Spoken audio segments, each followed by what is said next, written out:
Okay, today is September 24th, and we have probably the preeminent water attorney in the country, and certainly maybe one of the top foremost specialists in the world, Kevin Patrick from Aspen, Colorado.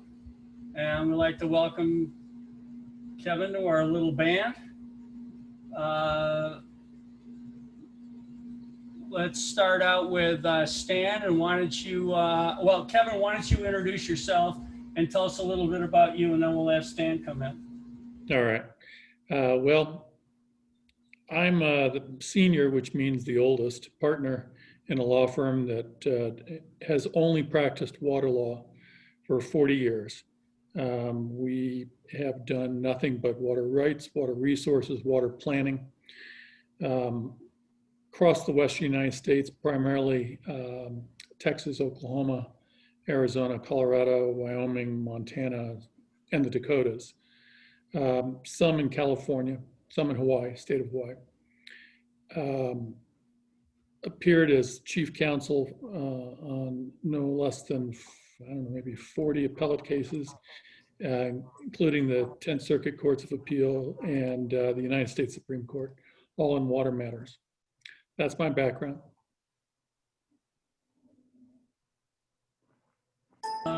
Stan, would you like to just give Kevin a little background on how these contracts are put together and listed? Yes, yes. The purpose mainly, of course, is that the reasoning behind the contracts are primarily price discovery, which is on a broader base, and it's a standardized contract. And the biggest part of the futures is the clearinghouse in the middle, so that everybody who buys or sells a contract, the seller to all buyers and the buyers to all sellers is the clearinghouse, which means if you get in a contract, you can get out with anybody who's willing to take the other side. You're not locked into the person you got it from. In the case of this particular contract, you always have to have a large amount of people who are going to use it on the commercial side. That's the most important part of the contract. And the one that we're talking about is based on an index, you probably saw that, from NASDAQ, and it actually includes California, the Front Range of Colorado, Arizona, and Central Texas. So it's everything that's grouped together, and they're aggregating the 5 largest or most actively traded markets in California. NASDAQ is doing the collection of the cash data. They're creating an index, and the CME, the Chicago Mercantile Exchange, is going to then trade that index. And again, the requirement is that you have commercials basically on both sides. The people producing the water have the water rights and those using it. And of course, speculators who create liquidity, they're out there to make money, and they are willing to take whatever side as they analyze it. The commercial are all of the governments and the businesses, and probably you know a lot more about that than I do, using the water from that. This is the first water contract that the CME or the NASDAQ have ever had. And I suspect that if it's successful, they'll try to expand that in other areas. And they submit the application to the federal government, to the CFTC, and it goes through an approval process where companies are interviewed, as well as all the entities involved, and they get the idea that there is enough people interested to support the contract. And these days in the electronic world, they're more apt to approve it and let the market make the decision. And by the way, this is financially settled. So it's strictly buying it at one level and selling it at another. There's no delivery of anything on this particular contract. It's strictly financially due. Yeah, so it's a cash settled deal. Cash settled. So that's a quick overview if you have any questions. All right, Ira, you're up. Well, being that I'm not there, I only read as much as everybody else does is understand this, and Stan laid it out. It's going to be cash settled based on the price, I guess, at several sites in California for an acre, an acre foot of water, meaning, so that's how much, 1 foot of water that would cover an acre, how much would that cost be? And because it's cash settled, there's no delivery. So it's just going to allow hedgers, think of who the hedgers would be, pretty easy. And they could be from ranchers to farmers. Of course, that's why they're using California. But in order to hedge some of the, or mitigate really some of the risk during drought times, you'd be able to buy a contract, and if it goes up, or you sell it out, and you can at least deflect some of the increased costs that you take on. As I talked about before, how successful will this be? I have no idea. There's evidently demand about it, because the exchange is usually very good about doing their research. But whether it takes off or not will depend, how it's priced, how much, the transparency and the liquidity is very important to it, and how many of the users come, because then you'll get speculators involved, and speculators always add, they get a bad rap, but a lot of times they're the ones who will be there to make prices both ways. So a successful contract will eventually attract it, but it'll take a while. First, it'll take the hedgers and the users to see what the demand is and how many of them are coming for it. So that's with every contract that's ever been there. And Kevin will speak to, because he deals with the people who are involved in water on both sides of the issue, how much demand that there is for this from his perspective. So.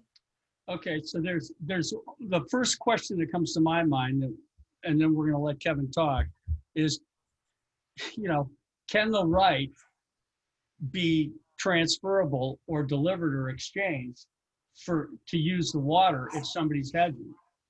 Or is it just a cash mitigation and they have to use whatever's available in the area? All right, well, water rights are, the old saying, location, location, location, applies perhaps more to water than even real estate. Almost every state west of the Mississippi that employs the appropriative doctrine has requirements that you use the water within particular areas. So for example, in Colorado, if the front range, I'm not sure what market is involved, my bet is it's probably going to be the CBT shares, Carter Big Thompson Project shares. Those are the only ones that have a traded market in Colorado. Those shares must be used within a geographical area, and they can be freely used within that geographical area. But to use that on a full-time basis, there's a second step. You can't just take that water and begin using it at a different location. You have to go through a state water court process that takes a time period, somewhere between anywhere from 2 to 5 years to get through. You can get temporary allowances, about a 90-day period, to be able to use it for a period of up to 3 years. They'll tide you over during that process. But this isn't something where you can, at least in Colorado, take that water, trade it, use it freely at any location. It does have constraints, because when you transfer water, you potentially impact other water users and the stream system as a whole. Other markets, notably the CAP market in Arizona, is a lot freer. And that's because Colorado looks at water as you divert a certain amount from the stream, you use a certain amount gets back to the stream That's called return flow. So that return flow is owed to another party down the stream or to the stream itself. That's not the case in a lot of states. A lot of states, once you divert an acre foot of water, you can do whatever you want to with it. And so those are the states where this kind of a market approach I see being more easily used. I don't know if that made sense. But. Yeah. So then that gets back to the question is, you know, they're having this California contract. Is it going to be fungible? You know, we're just trying to understand the validity of the contract itself, Kevin, how it's going to work, and if it's going to be something that's going to be, you know, viable in the future. Yeah, and it really depends on what markets they're using. And I'm not familiar which markets in California they're using. There are some rather defined markets in California. California is really kind of positioned with their legal system to allow this type of approach more than pretty much any other state that I know of.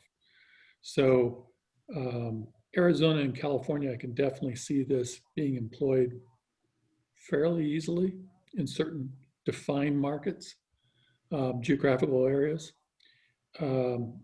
The only market that I see this being able to be utilized on a free, easy basis with transparency is probably the CBT market in Colorado. Okay.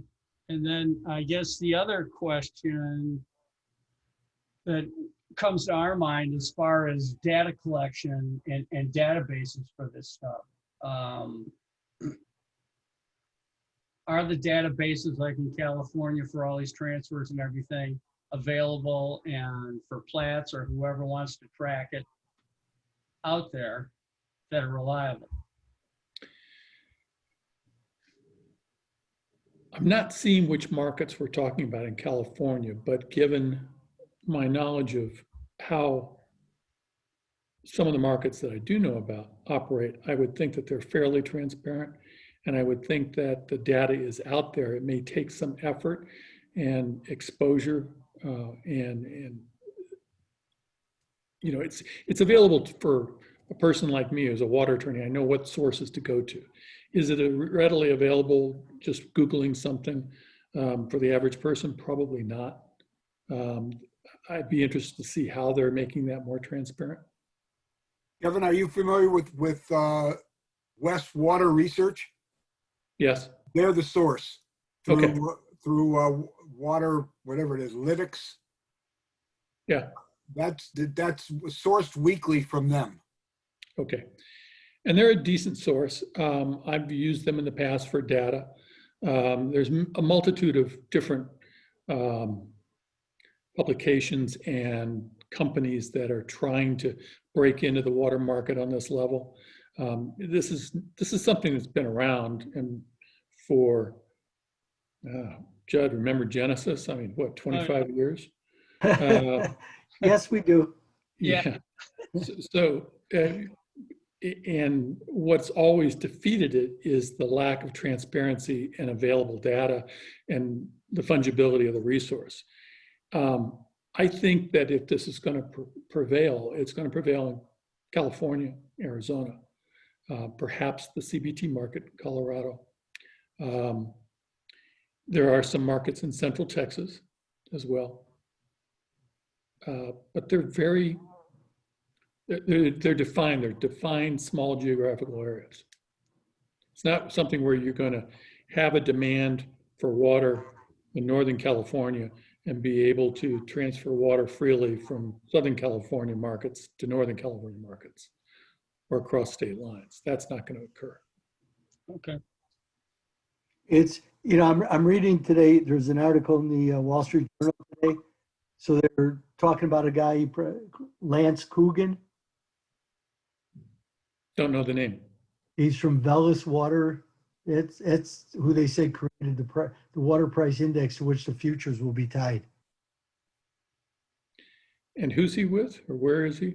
Velis, VELES Water Limited. Oh, okay. That's the one Judd sent me, yeah. Yeah, okay. So I'm just, you know, So what we know is we know from them, but in going forward and looking at this, it's an interesting contract. Will it be successful? As I talked earlier, I don't know. It'll have to meet certain criterion.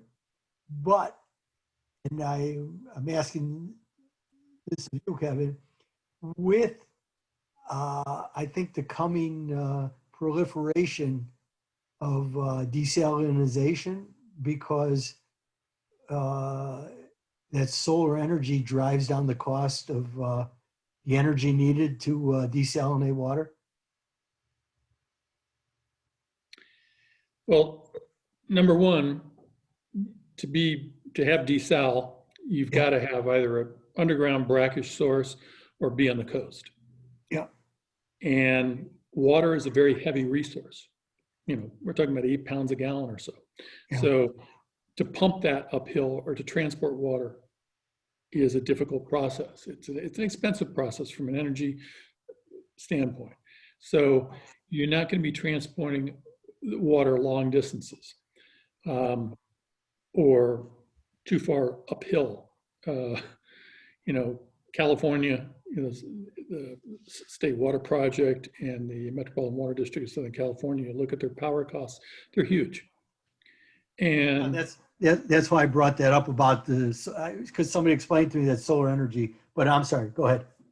Yeah, and so depending on where your solar field is, can you use the cheaper power costs of to power desal? Yes. The other problem about desal is, while it is going to be a central focus for water demand in the future, satisfying water demand, it usually must be blended with indigenous sources because, quite frankly, it doesn't taste good. So it's usually blended with other or used as processed water.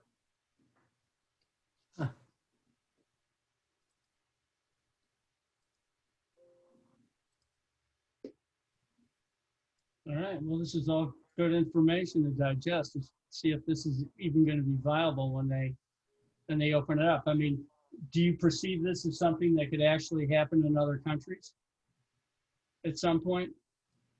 Yes, I do. Okay. Yeah, definitely England, perhaps Israel. I can see this happening. I mean, France has for many years endorsed privatization of management of water resources. And I would think that they probably would be looking at privatization and trading of water resources themselves. Okay. Gentlemen, does anybody else have any other questions about this? How volatile are water prices to the end user? Because we're talking about risk management here. Yeah, not that volatile, not as volatile as you would think, because water users plan for the worst. When I develop water sources for municipalities or industry, I look at the driest years of record and I plan accordingly. So in wet years, we have ample water, excess water, and we just don't use it or we give it away. We plan for the drier event. I look at 100-year horizons, 40-year horizons. And so when I develop legal water supplies, I'm looking at that critical dry year period. And I'm infilling other junior water rights to account for times that I need for years in which we have abundant water supplies. But usually you plan for the worst. So that necessarily decreases the volatility of the resource because you're going into it thinking I'm going to have this water structure that's going to carry me over in extremely dry years. Other issues that affect volatility of water, of course, is demand. As we see climate change, we see increased demands for water that we didn't plan for even 10 years ago. Whether you're and I remember going to Oklahoma and speaking in front of some legislators about climate change. Now that was not a receptive audience. But I distilled it down to, hey, this isn't a right or left. This is a malpractice issue. If you're not considering the impact of climate variability on water resources, which are the first to be impacted by climate change, then you're exposing yourself to risk. And so you have to account for it. I'm not going to even deal with what causes climate change, although I think we all know that. But when you're talking to someone that doesn't believe in climate change, you want to sweep away the cause and just deal with the effect. And we are seeing increased periods of the agricultural season. That means increased demand. We are seeing increased evaporation off of reservoirs, increased evaporation off of crop surfaces. We're seeing higher air conditioning demands. We're seeing more volatility in storm systems that impact water quality, impact intake structures, et cetera. We're seeing on the coast the ability to adapt to rising sea level changes, intakes and discharge locations. So all of those impact a volatile resource, but they're done on somewhat of a longer horizon. So it's not going to be year to year. It's going to be, we have to plan for something in the next 10 years. We have to plan for something in the next 20 years. I guess a related question is, if this covers the whole Southwest, basically, there must be a large variability in geographic region, even if the source of some of the water, for example, I guess the Colorado River, goes to all these places. Will one index, do you think one index would be useful for users in these multiple geographic areas? I think you have to have an index for each geographical area. Which is not at least the first realm of this. They do, by the way, refer to the Palmer Drought Severity Index. Right. Part of the need for this. Yeah, again, you're assuming, I mean, they're assuming if you're looking at a Palmer Drought Index that you're saying to yourself, okay, what is my, I mean, there's two sides of the equation, supply and demand. Supply is dictated by the Palmer Index. How much water are we going to get? How much snowpack are we going to get? How much demand is usually fairly constant, with the exception of in extremely drought years, your crops do use more water. You do have more evaporation. But generally, if you're looking at a drought index, it's important to look at the geographical areas, but the availability and the pricing of water is very site specific. It's very area specific. So you're not going to get a price in California that's going to be translate to a price in Arizona that's going to translate to a price in Colorado.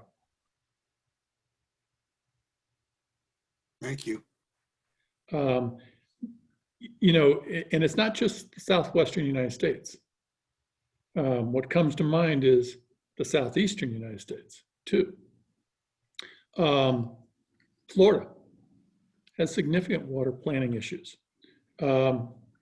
Atlanta, significant planning issues. I mean, when you have a city like Atlanta and you have a state that bases their water planning on the hopes that they get a certain number of hurricanes a year versus long-term reservoir planning, you have a lot of volatility in the resource. So I see increased demands for water and water planning with every year in the East, the Delaware River Basin, the Central Florida, the Orlando area, the Atlanta, Georgia area. So you typically, when you think of water conflicts, you think always of the southwestern United States, but increasingly they're going to be coming to the southeast. So you're saying there may be opening for more contracts that are more regional to other parts of the country. I think so. That could even be more viable. Possibly, yes. Interesting. Kevin, this is Gus. If you could maybe speak towards the use of water, so the demand, like municipal type of demand versus agricultural demand, and how that changes in each region or over time. Okay. Well, if you look at power, municipal, and ag is always the biggest user in the West. Part of that is that we've pretty much set up a inefficient pricing mechanism that dates back to the turn of the 1900s. And so we have a lot of federally subsidized water in the West that doesn't allow water to rise to its highest and best value because it's undercut by federal pricing. And so you don't have a lot of incentives sometimes to conserve on the ag side. That's not the case on the commercial and the municipal side. Municipal use is a fraction of the ag use. Power used to be a dominant use, and now it is really becoming more efficient and is becoming more of a minority use of water. The big elephant in the room is ag. It uses, in Colorado, I think the statistic is something like 90% of all water consumption is ag. Water use is ag. And when you use water, it's not, you don't divert 1 acre foot of water out of a stream and that's it. That water goes somewhere. In the context of municipal demands, about 95% of all the water you divert into your system comes out the other end, comes out as effluent. Treated effluent, very pure, discharged back into the stream. Now, certain municipalities employ reuse of that effluent and subsequent reuse to extinction. Others do not, and people downstream rely upon that. So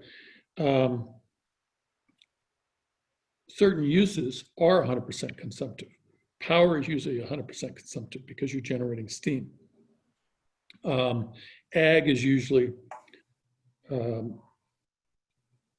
somewhere between 80% and 50% consumptive, depending upon where you are and where your geographical area and your hydrogeography of the area. So different quantities of water can satisfy multiple uses in the context of municipal uses.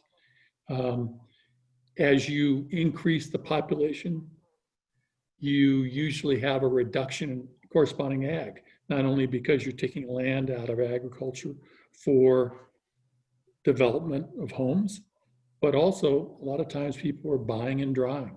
And that's really what's happened in Colorado a lot, particularly the southeastern part of the state, is in order to satisfy municipal demands, municipalities have gone out, bought agricultural lands and retired those agricultural lands to get that water.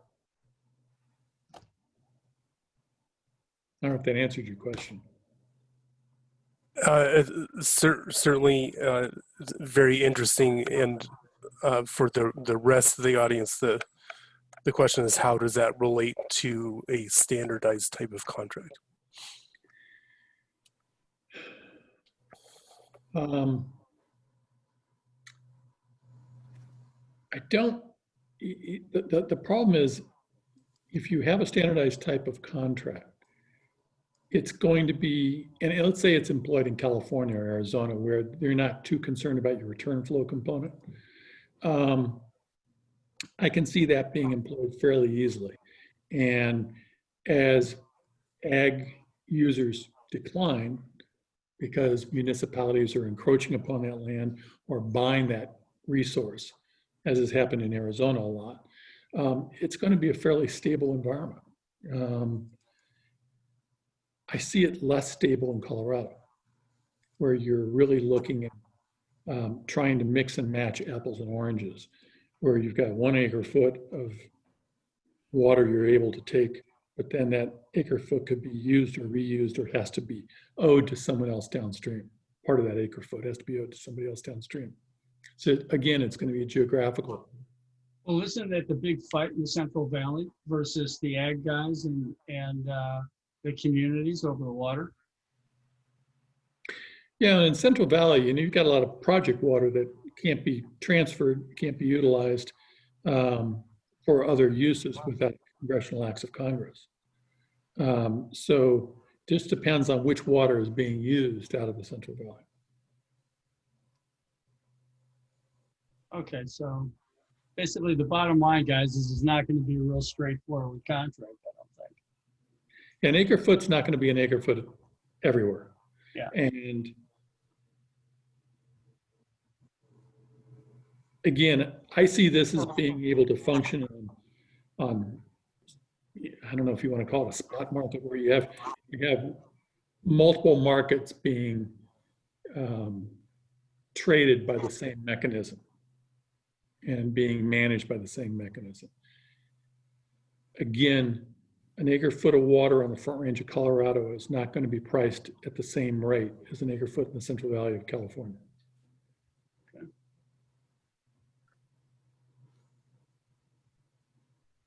Nor is that acre foot going to be transferable to that location. Yeah, well, that's going to be a big problem for, well, I think that's a big question mark in the contract itself. Is it just going to be a cash settled hedging instrument, or will people actually be able to take delivery and utilize the resource? And I would think that within that geographically defined setting, that's going to be able to occur. But again, you're not going to be able to transfer water from that geographical setting to another geographical setting. Okay, so it's going to be local. It's going to be local. Kevin, this is Brian, a few hours to the east of you here in Kansas. To what extent do you see horizontal drilling for oil and gas impacting water consumption, and how this contract term might be able to be used by energy companies to hedge or to spread some of the pricing features? Well, pretty much every well is fracked and has been for decades. So where I see the oil and gas industry is that they've become very price aware of the cost of water and very sensitive to that. And they have developed conservation perhaps to a level that other industries have not kept up with. It has resulted in extreme conservation and reuse of water on the fracking level.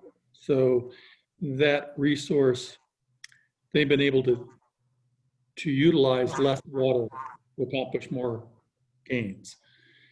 So whereas before we saw fracking really competing for municipal water in certain areas, we see less and less of that because they've become so good at recycling and efficiencies. I would think that in certain areas, this would be a very valuable for the natural resource companies. But again, it would be localized to that field. There are some efforts underway by groups in Colorado to do just this, in which you create a standardized resource supply chain of water for a given oil and gas field. And they're trading that back and forth within that field. And I see that localized approach being very efficient for the natural resource industry.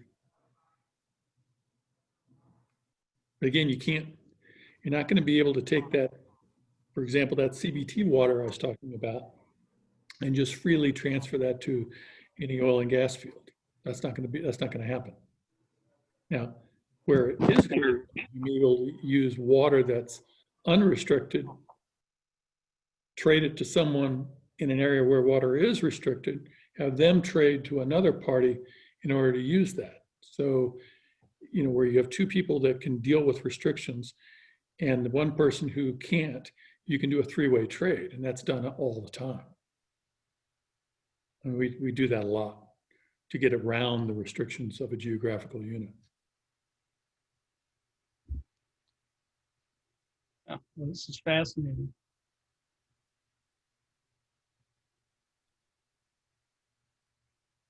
Well, guys, anybody else have any other questions? Otherwise, we're gonna thank Kevin for his time. I mean, this has been great, Kevin.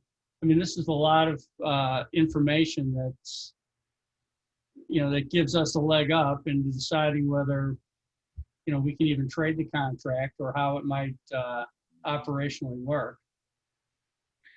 Well, you know, you just sent this to me, what, a week ago. And I'm going to get into it and take a look at it a little bit more in depth because I'm not sure exactly how they're doing this. And I'd be very curious to see how they're doing that. Well, you know, Typically when you buy and sell water, it's done between water attorneys and water engineers and municipalities. So I'm very interested in how this is being done because I may be able to use it. okay. The NASDAQ thing that we sent out today is probably the best explanation of the underlying. Okay, Yeah, we sent you that email. I got that. Yeah, because it was just announced. And then, Yeah. You know, Judd, 1 minute. Kevin, I was about to ask you, I'm sorry, I had muted myself. I didn't realize it. Why aren't you doing this? Because if it's so, it's a localized, when I say localized, staying within, as you well said, because of the inability to transport it, and water is not fungible necessarily. So, I mean, there should be being set up all over the place if it's successful.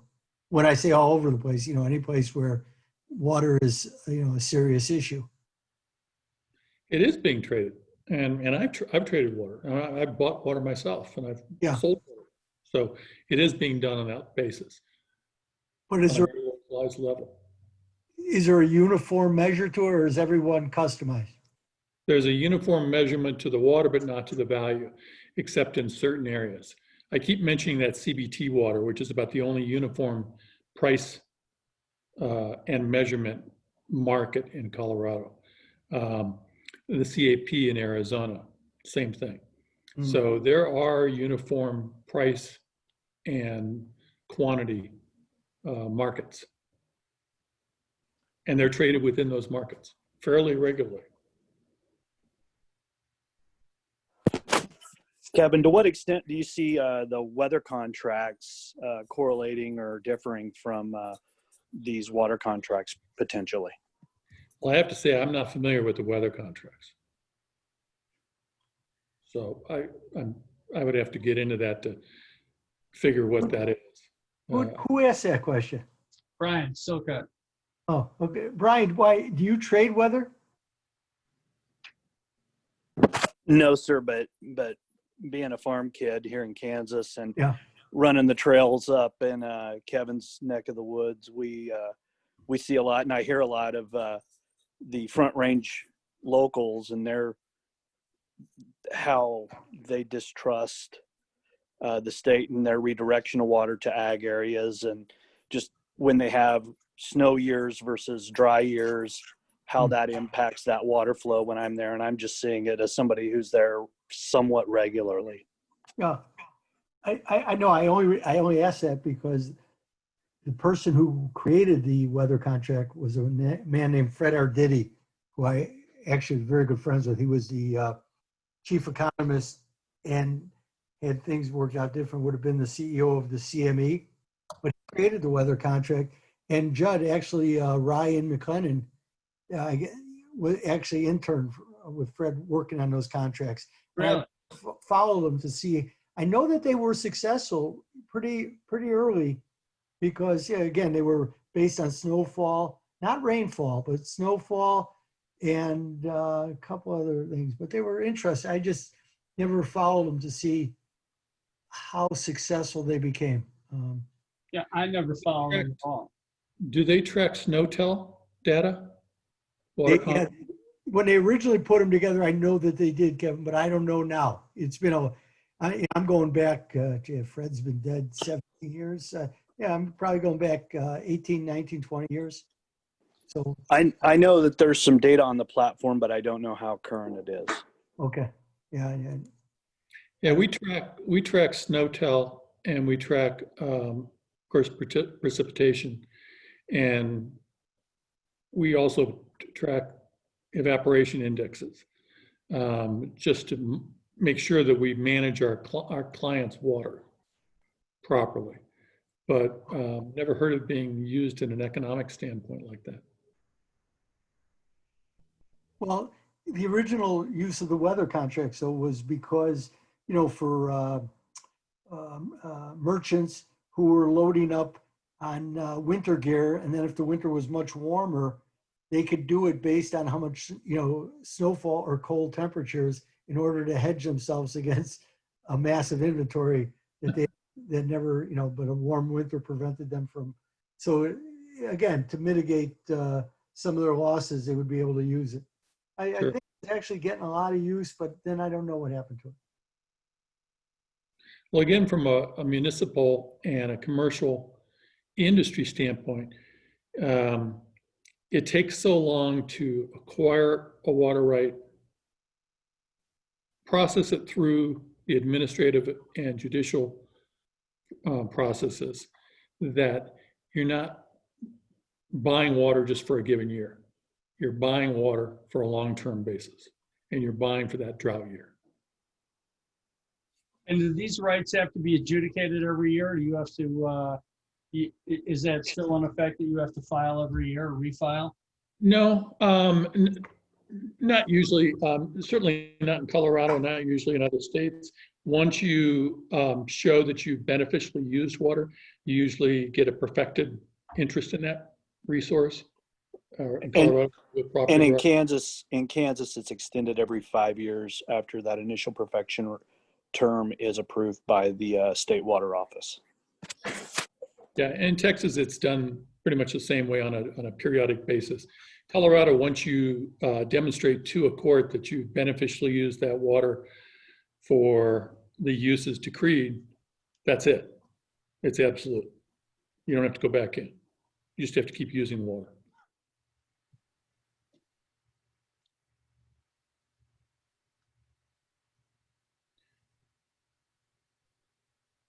All right. Well, we've got a lot to research. Kevin, thank you very much. This is Ira. It was, wow. I hadn't talked to you in a long time, but I remember when we were working on that water deal years ago. And I learned a lot from you then. I'm still learning. Thanks. Well, thank you. Good to hear you again. Yeah. Well, what was the name of that? I was telling Judd, something forks. I remember on the account. Two forks. Two forks. Huh? Two forks. And I remember how much I learned just sitting here listening to you. That was a hell of an education. I know I was always sorry that deal never came to fruition for us. Right. Me too. I know. Yeah, there were a couple of them in there. Some people didn't want to listen. Yeah, there was. That's true. That's true. All Oh, right. yeah. So here, we got one other last question. What's your favorite tequila? Casa Azul or Tequila Ocho? Okay. Well, Jeff wants you to try the Tears of La Rona. Spell it. LA. I'll send you a picture of the bottle. Great. Okay. All right. Thanks again for your time, Kevin. It was really great seeing you again. Thanks. I enjoyed it. Thank you all. Thank you. Thank you.